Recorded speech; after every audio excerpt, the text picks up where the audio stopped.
Comencemos. Ya que en teoría son dos temas, pero un tema hemos cubierto prácticamente ya. Voy a explicarles sobre todo la parte de acidez, porque es la parte más difícil del temario de renal. ¿Están viendo esta presentación? Sí, doctor. Ya. Técnicamente es una de las que tengo para fisiología renal, pero la clave está aquí en los recuadros. Esta parte es lo que explica todo el desequilibrio de lo que es ácido o acidez o alcalosis. Y literalmente son las figuras que tienen en su libro. Les he dicho al principio, la clave en el libro de fisio es leer estas imágenes. Si has leído el capítulo y puedes entender a qué se relaciona esta imagen, ya has leído fisiología. La clave está aquí. Les voy a facilitar esta presentación, pero vamos a tratar de desarrollarla aquí. Esta es la clave, la anhidrasa carbónica. Los cambios con el bicarbonato, dónde se crea el bicarbonato, cómo se reutiliza, cómo se elimina. Voy a tratar de explicarla en la presentación que tengo, pero voy a enviarles también esto, para que puedan leer con calma. Tienen hasta mañana para leer lo que es renal. Mañana les voy a dar el examen a todos, pero quiero que lo hagan bien. No quiero que den un examen por darlo y sin haber estudiado nada.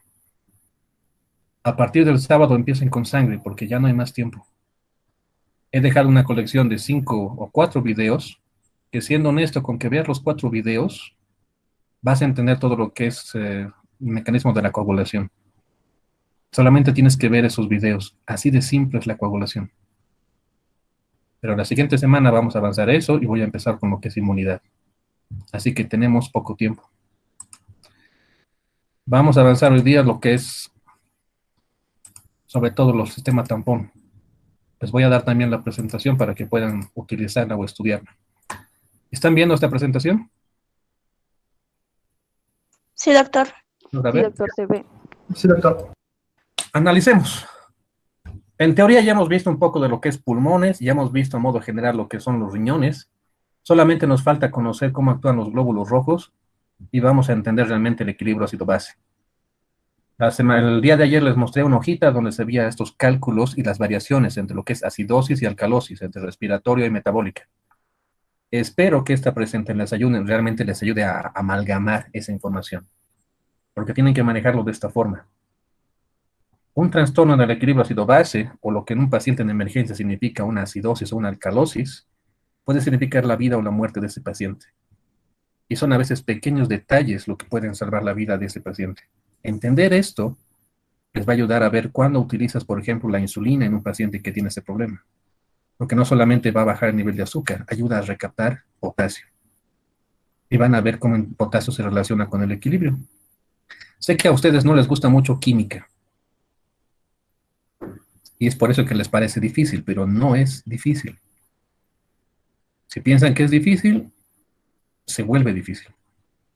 Tienen que ver siempre el lado positivo. Hay una forma fácil de entenderlo. Lo que es el equilibrio ácido-base, prácticamente es el cuerpo que llega a esto, la homeostasis, es el equilibrio. Por eso es que la primera imagen es de un equilibrista. A un lado tienes la acidosis, al otro tienes la alcalosis. Dependiendo del nivel del pH, vamos a ver cómo va fluctuando de un lado al otro. El cuerpo siempre trata de volver al equilibrio. Esa es la idea principal. Y tiene varias formas de hacerlo. Hemos estado buscando o pesquisando un poco en los pulmones. Al estudiar renal, hemos tocado otro punto importante porque es de los mecanismos más importantes del control. Y la siguiente semana, cuando veamos un poco más de profundidad de lo que son los glóbulos rojos, tendrían que manejar correctamente este problema. Así que vayamos a ver. Bioquímica 1. Introducción. Equilibrio ácido-base. Es un video sencillo, así que pongan El atención. pH es una unidad de medida del grado de acidez o basicidad de una sustancia. Y sus valores oscilan entre 0 y 14, encontrando en un valor de 7 su estado de neutralidad. En el cuerpo humano el pH fisiológico se encuentra en el intervalo de 7.35 a 7.45. El cuerpo humano contiene muchas sustancias ácidas y básicas, que bien se obtienen de forma endógena o exógena, que al mantenerse en equilibrio favorecen su funcionamiento correcto. Los ácidos son sustancias que al disociarse pierden iones. Y las bases son sustancias capaces de aceptarlas. El mantenimiento del pH resulta esencial, ya que afecta a la ionización de las proteínas, como son las enzimas, y las proteínas de los canales iónicos, así como a la oxigenación de los tejidos.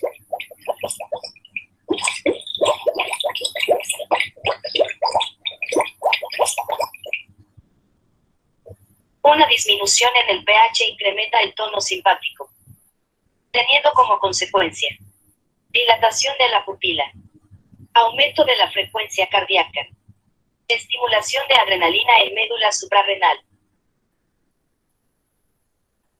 y puede conducir a la aparición de arritmias cardíacas, por lo que un desequilibrio grave puede resultar letal para la vida. La principal fuente de ácidos en estado normal es el metabolismo celular. El dióxido de carbono formado se hidrata en las células, principalmente en el eritrocito, hasta formar ácido carbónico, el cual es el ácido más importante en los líquidos corporales. Debido a su volatilidad, la mayor parte del dióxido de carbono se elimina por los pulmones, y pequeñas cantidades de iones, como los hidrogeniones y el bicarbonato, producto de la disociación del ácido carbónico, son excretados por los riñones, al igual que los ácidos no volátiles, como el ácido láctico, fosfórico y cetoácidos.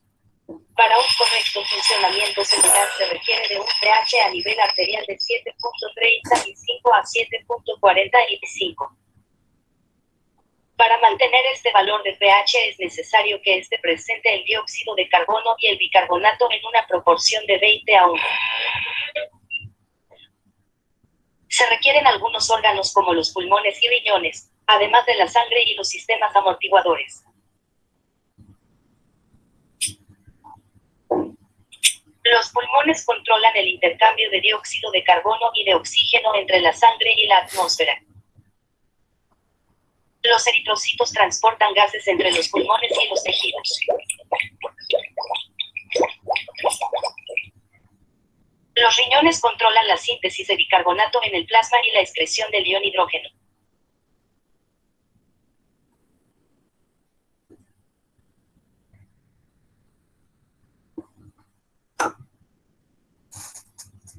Ya. Este primer video creo que es el más sencillo para ayudarles a acordarse o recordar en este punto la parte de la función principal de pulmones y riñones. ¿Se entiende hasta aquí? ¿Qué son los temas que han estudiado?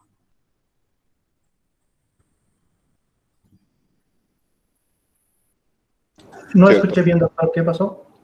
¿Se entiende bien este primer video? Ah, sí, sí, eso sí. sí, doctor, sí. Sí, doctor, sí se Ahora, entiende si bien. se fijan, gran parte del video es química. Sé que química no les gusta, pero tienen que verlo desde el punto de vista de la fisiología. Todo lo que pasa en las células a nivel químico o molecular. Entonces tienen que leer esto de la mano. Tengo un video más en cuanto a esta parte de química, pero vamos a ir llegando a esto poco a poco. Si este video les ha parecido fácil, ya han dado el primer paso a lo que es entender el equilibrio de ácido-base, que no es muy complicado. Doctora Gardenia, espera un poco. Entonces, ¿qué es un ácido? Una sustancia que puede perder hidrogeniones. Una base es la que puede aceptarlos. Y en el cuerpo estamos intercambiando esto casi todo el tiempo. Hay que entender un poco esta parte de la química.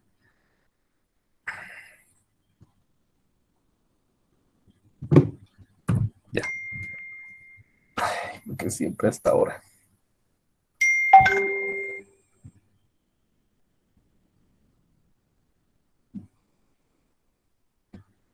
Dame un minutito, le voy a contestar a la doctora Gardenia. Le voy a pedir que nos dé un minuto sobre clase.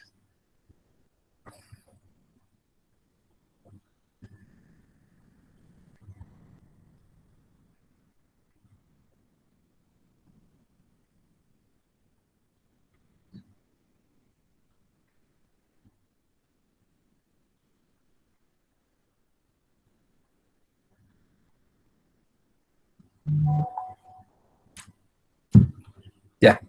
Entonces, hasta aquí se entiende, ¿verdad? El pH es una medida de esta cantidad de ácido o de base. Como han visto en la primera imagen, es un sube y baja. Puede dirigirse en ambas direcciones. Hay fórmulas que se utilizan. Prácticamente esta es la fórmula que tendrían que ustedes recordar o van a aprender recién en la parte de bioquímica. El logaritmo negativo de la cantidad de hidrógeno. Más hidrógeno, el pH es más negativo, o sea, es inversamente proporcional. Menos cantidad de hidrógeno, el pH aumenta. Significa que se vuelve básico. ¿Hasta aquí se entiende? Sí, doctor. Sí, Ya. doctor. Entonces, vayamos a ver algunos cambios. En este primer video han visto que hay este cambio. El pH normal en un paciente está en alrededor de 7.4, pero esa pequeña variación se da por esto. A nivel del extremo arterial, la sangre de 7.4 es más cercana a 7.45. ¿Eso por qué? Porque hay más oxígeno. Hay menos CO2, también hay menos hidrógeno. Significa que en el extremo venoso, como hay menos oxígeno, hay más CO2, va a haber más hidrógeno. Así que el pH es ligeramente más ácido. ¿Se entiende esto? Sí, doctor. Bien. Prácticamente esto es de lo que estamos hablando. Cuando la sangre circula desde el extremo arterial al extremo venoso, ¿qué es lo que estamos haciendo? Estamos eliminando oxígeno y estamos captando CO2 o estamos liberando hidrogeniones entre los tejidos. Si a nivel de la sangre el pH es en punto promedio 7.4, fíjense que también hay un pH en el líquido intersticial. Por esa relación, que es inversamente, prácticamente el pH a nivel venoso con el intersticio se nivelan. Eso es porque estamos intercambiando y estamos recogiendo el nivel de CO2. Así que prácticamente siempre es el mismo. Pero este pH en el intersticio es diferente en el pH intracelular. Dentro de las células el pH siempre es un poco más ácido. La pregunta es ¿por qué? Por el metabolismo que ocurre dentro de la célula. La célula tiene que utilizar la energía y descomponer. Y esa sustancia de desecho que produce la célula, ¿qué es? ¿Qué produce la célula como desecho? CO2. Correcto. Es por eso que es mucho más ácido dentro de la célula. Porque ahí empieza todo el problema. Si no puedo recoger ese CO2 de la célula, el pH del intersticio se vuelve más ácido. Y empiezan los problemas. Como han visto en el primer video, hay una relación directa entre la cantidad de hidrógeno y la parte del pH. Y mientras más disminuye el pH, más complicaciones pueden haber. Como han visto aquí, una alteración del sistema nervioso simpático con todo lo que eso implica. Es por eso que estos pacientes terminan entrando a una sala de terapia, donde tenemos que hacer controles muy rigurosos. Y hay que aprender a nivelar correctamente esto. A veces implica manejar rápidamente lo que es electrolitos. Y ahí puede haber un error. Tuve una amiga que estuvo rotando 3 semanas con un neurólogo.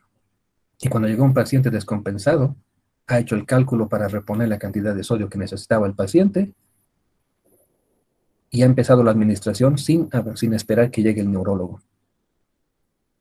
¿Por qué se caracteriza el sodio? ¿Recuerdan? Vou sacar 2 moléculas de agua.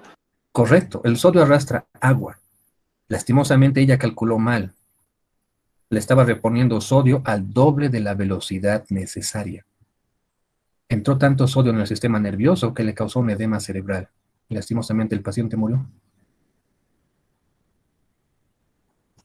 Ser médico no es ponerse una bata.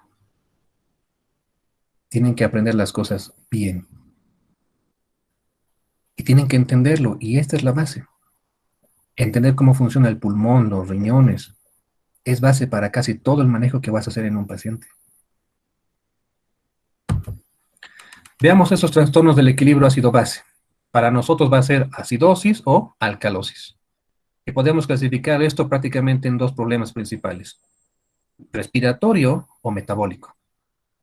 Así que podemos tener acidosis respiratoria o acidosis metabólica. Ya hemos visto un poco de cómo funcionan los pulmones. En teoría ya hemos visto un poco de cómo funcionan los riñones. Ahora tenemos que ver por qué funcionan uno al lado del otro. Hay una ecuación que van a encontrar en el libro, que es la ecuación de Henderson-Hasselbalch. ¿De qué se trata prácticamente la ecuación? Vamos a verla un momento. De esta se deduce que un aumento en la concentración de iones de bicarbonato lo que va a producir es un aumento del pH. Significa que vamos a entrar hacia la acidosis. Pero cuando lo que aumenta es el CO2, el pH disminuye y estamos yendo hacia la acidosis. Son los dos elementos principales que tú tienes que controlar en la gasometría arterial. Esto es lo que estamos buscando. ¿Cuánto CO2 está circulando en la sangre? Porque nos va a dar una pauta directa de la cantidad de acidez. ¿Cuánto bicarbonato está circulando? Porque a veces es necesario que tú aumentes un poco ese bicarbonato. ¿El cuerpo lo produce? Sí, pero le toma tiempo. Y más cuando no llega sangre suficiente a los riñones. Esta es la fórmula, pero pongámoslo en forma más sencilla. Lo que nos interesa es la cantidad del bicarbonato para ver si estamos ante un problema metabólico o alcalosis y el nivel real del CO2, que nos va a llevar hacia lo que es la acidosis. Hay una relación directa entre ambos. Esta constante de disociación o pK prácticamente es de 6.1. Eso es por el valor que se tiene a nivel en la sangre por los glóbulos rojos. Es una constante. Vamos a manejarla directamente como 6.1. No va a entrar al examen, pero es importante que sepan eso. Entonces, ¿en qué se trata o de qué se basa la acidosis? ¿Por qué disminuye el pH? Esta constante es idéntica en ambas. Y en esta fórmula, la constante es la misma. El problema es que la cantidad de CO2 es mucho más alta. Y como esta concentración de CO2 está mucho más elevada, el resultado final es un pH más ácido. Por el contrario, cuando el nivel de bicarbonato es lo que está aumentado, el resultado final de la fórmula es menos negativo. Así que se considera alcalosis. ¿Se está entendiendo hasta aquí? Directamente, CO2, acidosis. Bicarbonato, alcalosis. Uno lo controlan los pulmones y el otro prácticamente los sistemas renales y tampón. ¿Hasta aquí me están siguiendo? Sí, doctor. Ya. Sí, Vamos a doctor. complicarlo un poco ¿Puedes más. repetir más una vez? ¿Perdón? ¿Puedes repetir más una vez? Ya. Para hablar de acidosis, tienes dos opciones. O disminuye demasiado el bicarbonato o aumenta el CO2. El bicarbonato se controla lentamente. El CO2 se controla por la respiración, así que es más rápido y más seguro hablar que una elevación del CO2 te lleva hacia la acidosis. En cuanto a la alcalosis, es por la concentración de bicarbonato. Cuando tú empiezas a hiperventilar, introduces más aire, hay más oxígeno, eliminas más CO2. El nivel del CO2 disminuye. Vas a entrar después en una alcalosis. Pero cada uno de estos dos es el extremo de un sube y baja. Para que uno suba, el otro tiene que descender. ¿Puedes ver este lápiz? El que estoy sujetando. Sí, doctor. Ya. Si esto tiene que estar en equilibrio, significa que cualquier movimiento o incremento en un lado va a causar un efecto inverso en el otro. Si disminuye en un lado, en el otro aumenta. Así vuelve de nuevo al equilibrio. Van a darse cuenta de esto con el segundo video. Y van a ver que esto pasa cada minuto durante todo el tiempo. Vamos a seguir avanzando. He dejado casi todo plasmado para que puedan ir leyendo en caso de que haya problemas. Tenemos que conocer lo que es el sistema amortiguador, lo que controla prácticamente el pH. Hemos hablado de que hay dos extremos, así que vamos a hablar de acidez o alcalinidad. Y en este caso, la alcalinidad se considera la presencia de sales. Aquí están varias proteínas y varios fosfatos. ¿En qué parte de bioquímica están? Por si acaso.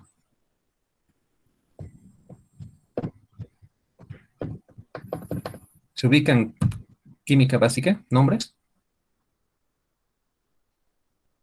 ¿Alguna pregunta? Sí, doctor. Vamos a tratar de compensar algunos. Entonces, estos sistemas de amortiguación tratan de volver al equilibrio, tratan de que este sube y baja esté estable, ¿ya? La clave está en esa constante de sensación, se llama el pK. Vamos a manejarlo de una forma un poco más sencilla, a mi parecer. Esa constante depende de varios factores.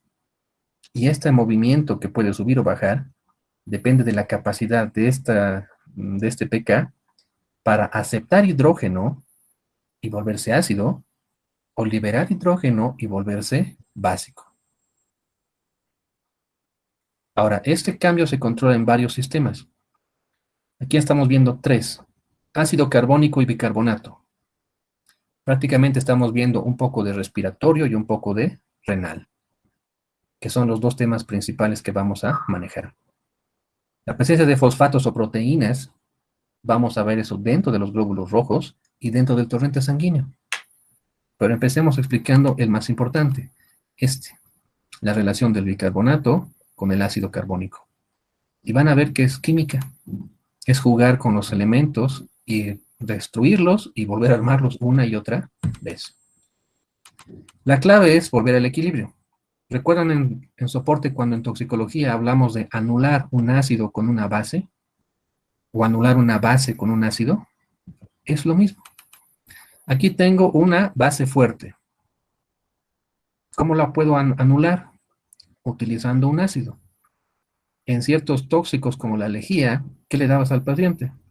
Jugo de limón o raticidas, porque vas a destruir una base con un ácido. Pero no la vas a destruir realmente. Es una base fuerte. Al utilizar un ácido que es el opuesto, se vuelve una base débil. Y parte de esa reacción química forma agua. El agua no es dañina, así que esa es la parte buena. En cuanto al ácido, cuando se da una base, se forma un ácido más débil. Y esa base, por una reacción química, se vuelve una sal. Y esa sal, tú la puedes eliminar gracias a tus riñones.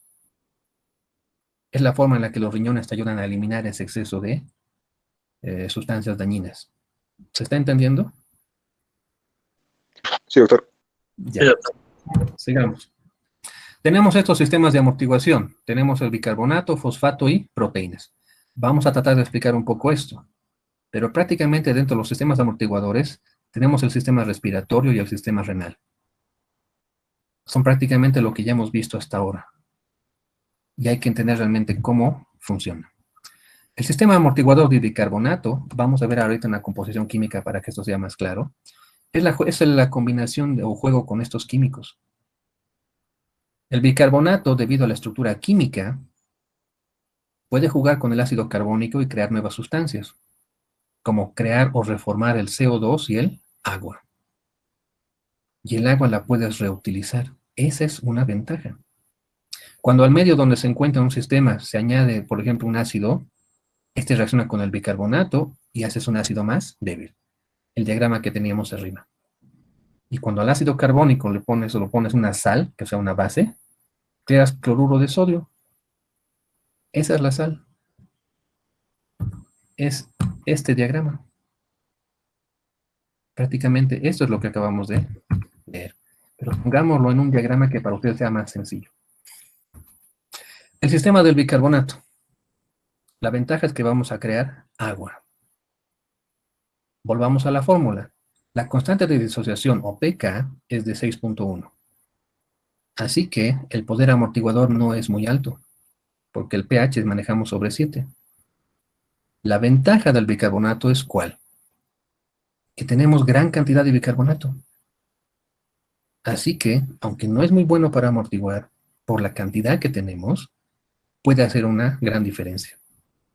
¿Se encuentra dónde? Sobre todo en el líquido extracelular. Es por eso que se considera el más potente en este sistema. ¿Dónde va a ser principalmente el control? En el líquido extracelular. El pH interno es de 7, así que es más ácido. Hay que ver cómo se da ese intercambio. Van a haber 2 diagramas donde se ve la estructura en las células y esto se hace más fácil de entender. Aquí tenemos un sistema de amortiguación en cuanto al bicarbonato. Esta estructura que están viendo acá es bicarbonato de sodio. Vamos a sumar ácido clorhídrico. ¿Qué puedo hacer así? Puedo quitar el sodio y para nivelar eso vamos a mover un hidrógeno acá. El sodio que está libre se sujeta del cloro y tenemos esto. Una sal. ¿Y cómo se llama esto? Ácido carbónico. Correcto. El ácido clorhídrico puede literalmente destruir o derretir metales. El ácido carbónico es más débil. Así que hemos creado algo un poco más débil y una sal que podemos eliminar. Ahora, este ácido carbónico puede mezclarse con esto. Esto es hidróxido de sodio. Gracias a la constante de disociación, puedo tomar estos elementos como si fueran figuras de Lego, destruirlas y crear cosas nuevas. Pero aquí estoy creando ¿qué? De nuevo, bicarbonato sódico y agua. Ese es el sistema más importante en el líquido extracelular. ¿Se entiende? Sí, doctor. Ya. Fíjense, estamos descomponiendo bicarbonato y estamos volviendo a crearlo. Esa es la importancia. Gran parte del bicarbonato que tenemos lo vamos a eliminar por los riñones.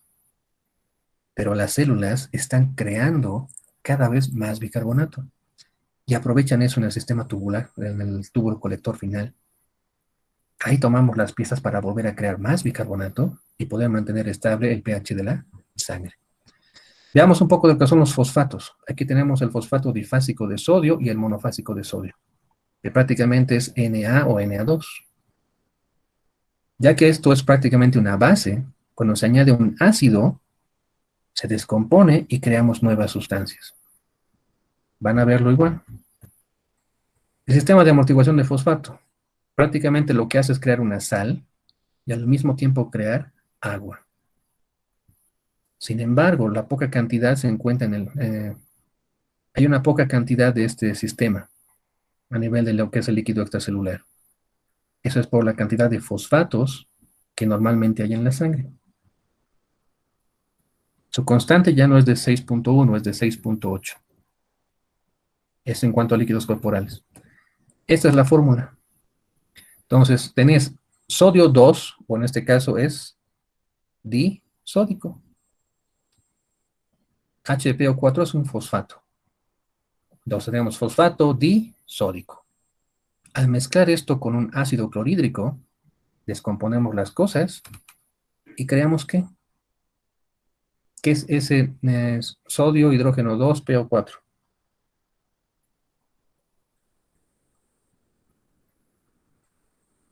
El primero era un fosfato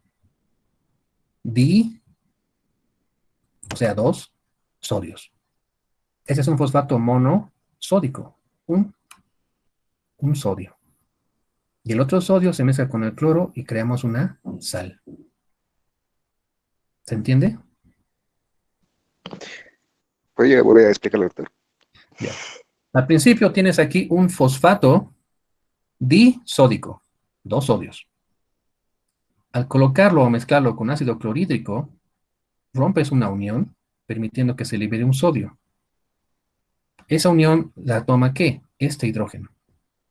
Y lo vuelves un fosfato monosódico, o sea, más débil. Y ese hidrógeno, este ácido, termina volviéndose una sal.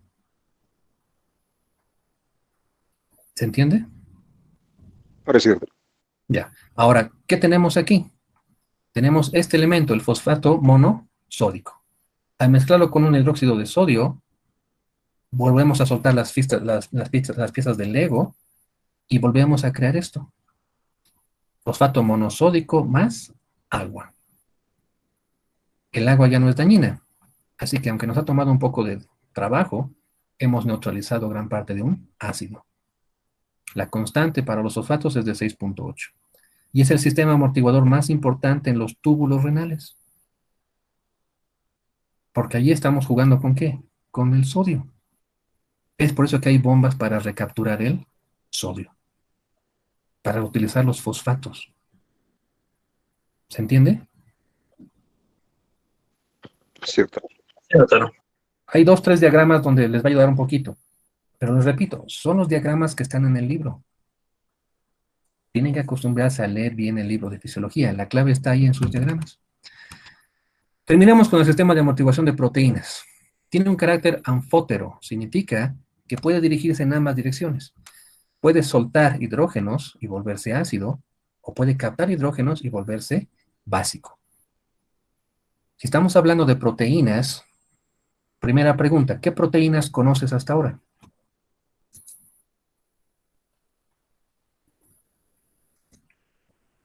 Vamos, rápido. El nombre de una proteína. Albúmina, doctor. Correcto. La albúmina es la proteína más importante del sistema que está en la sangre. Es encargada de la presión osmótica. Y tiene esta propiedad. Cuando el pH es muy ácido y hay muchos hidrógenos, la albúmina puede captar hidrógenos y guardarlos. Y cuando el pH es básico, la albúmina puede liberar hidrógeno para intentar volver a un pH normal. ¿Se entiende? Sí, doctor. Ya. Y no es la única proteína. En el primer video hemos mencionado una proteína que está dentro de los glóbulos rojos. La hemoglobina. Eso es lo que hace la hemoglobina dentro del glóbulo rojo. Y por eso les he dicho el día de ayer que el glóbulo rojo puede ceder hidrógeno, intentando volver a equilibrar el pH. Van a volver a ver un video donde esto es mucho más fácil de entender. Estas proteínas tienen su propia constante de disociación, lo que les permite captar hidrógeno o liberarlo. Y en este caso es de 7.4. Es diferente, fíjense, es más parecido al pH dentro de la sangre. Esa es la forma de acordarse de estos valores. ¿Dónde están? Hay varios sistemas en cuanto a los tipos de proteínas. Los más importantes es la albúmina y la hemoglobina. La hemoglobina sobre todo, por la cantidad de glóbulos rojos que están circulando. También acuérdense de eso. En un pH alcalino, esta proteína lo que hace es liberar hidrógeno, intentando que esto vuelva al equilibrio. Pero si el pH es ácido, la proteína lo que hace es captar hidrógeno y guardarlo para que el pH vuelva a estar en el medio. ¿Se entiende? Sí, doctor. Vamos a ver. Ya nos estamos acercando al segundo video y eso les va a ayudar a aclarar esto un poquito más. Hay un principio que se llama el principio isohídrico. En palabras más sencillas, recuerden que les voy a facilitar esta presentación. El principio isohídrico significa que todo lo que acabamos de decir está pasando al mismo tiempo. Ese es el chiste. Los fosfatos, las proteínas, la respiración, la formación de orina, está pasando en este momento mientras ustedes están sentados respirando frente a su pantalla. Ese es el principio isohídrico. Esto es lo que está pasando. Tú estás respirando, así que estás intercambiando CO2 con oxígeno. ¿Qué es lo que va a pasar en los pulmones? Vamos a mover ese CO2. Con ayuda de los glóbulos rojos se vuelve ácido carbónico. Y puede circular por el sistema circulatorio. Va a llegar a los pulmones, se va a disociar y vamos a volver a crear CO2 y agua. Y el agua nos va a ayudar ¿a qué? A jugar con los hidrógenos y con los riñones para formar bicarbonato y eliminar también bicarbonato. Y está pasando en este momento. Si esto pasa normalmente, ¿por qué hay problemas? Ustedes van a ser médicos, así que ahí tienen su respuesta. Si tu paciente tiene un problema respiratorio, no va a haber un buen intercambio de oxígeno con CO2. Se va a acumular CO2 porque lo producen las células todo el tiempo. Y tu paciente poco a poco va a terminar en una acidosis. ¿Qué pasa si tu paciente tiene un problema en los riñones? No podemos eliminar el bicarbonato o no podemos crear el bicarbonato. Podemos entrar en una acidosis o una alcalosis, en este tipo metabólicas. Esto es lo que está pasando todo el tiempo. Fisiología es entender esto, nada más. Dense la oportunidad de leer para aprender, no para aprobar. Memorizar es una cosa. Tal vez puedas memorizar y aprender esto por un par de días, pero cuando lo entiendes, se queda contigo. Esa es la idea de la fisiología. Pongan atención a eso. Bioquímica 1. Equilibrio ácido-base. Sistemas amortiguadores del organismo. Los amortiguadores fisiológicos son sistemas que están presentes en el cuerpo humano, tienen la capacidad de captar y ceder los iones hidrógeno, tanto de origen endógeno como exógeno, para minimizar los cambios en la concentración de los hidrogeniones. Y de esta forma mantener el pH dentro de los límites fisiológicos normales en la sangre. Entre los principales amortiguadores destacan el bicarbonato, el fosfato, la hemoglobina y las proteínas. Pueden encontrarse en un medio intra o extracelular. Las proteínas y los fosfatos son amortiguadores intracelulares que tienen la capacidad de captar y ceder a los iones de hidrógeno generados por la célula. Mientras que la hemoglobina es la proteína más abundante de un eritrocito, que puede captar a los iones de hidrógeno generados durante la reacción de la anhidrasa carbónica. Los amortiguadores intracelulares cumplen su función de la siguiente manera. Cuando la concentración de iones de hidrógeno aumentan en el plasma, entran en la célula, intercambiándose por potasio, de modo que aumenta la concentración de potasio en plasma. Y por tanto, el individuo puede cursar con hiperpotasemia. Por el contrario, cuando la concentración de iones de hidrógeno se reduce en el plasma o existe un incremento de bicarbonato, los amortiguadores intracelulares liberan iones de hidrógeno al plasma intercambiándose por potasio, de modo que disminuye la concentración de potasio en plasma y por tanto, el individuo puede cursar con hipopotasemia. El tampón bicarbonato es el principal amortiguador, de él depende el pH fisiológico en un 75%. Es un amortiguador extracelular y está constituido por dos componentes, el componente básico, bicarbonato, también llamado componente metabólico del equilibrio ácido-básico, y el componente ácido dióxido de carbono, también llamado componente respiratorio del equilibrio ácido-básico. Su proporción entre ambos es 20:1, lo que permite mantener el pH en un intervalo fisiológico normal. La variación en alguno de los dos componentes altera el equilibrio del pH, lo cual puede ejercer un efecto negativo en la ionización de las proteínas. La función del tampón bicarbonato es minimizar los cambios del pH, y para ello cumple el siguiente comportamiento. Cuando aumenta la concentración de iones de hidrogeniones o protones, el pH del plasma disminuye.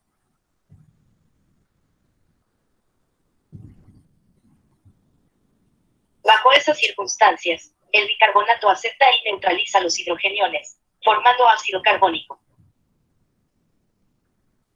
el cual se transforma en dióxido de carbono y agua, en una reacción catalizada por la anhidrasa carbónica. Posteriormente el dióxido de carbono se elimina, a través de los pulmones. La neutralización del exceso de hidrogeniones restablece el cociente, bicarbonato, que favorece un pH fisiológico normal. Cuando disminuye la concentración de iones de hidrogeniones, el pH del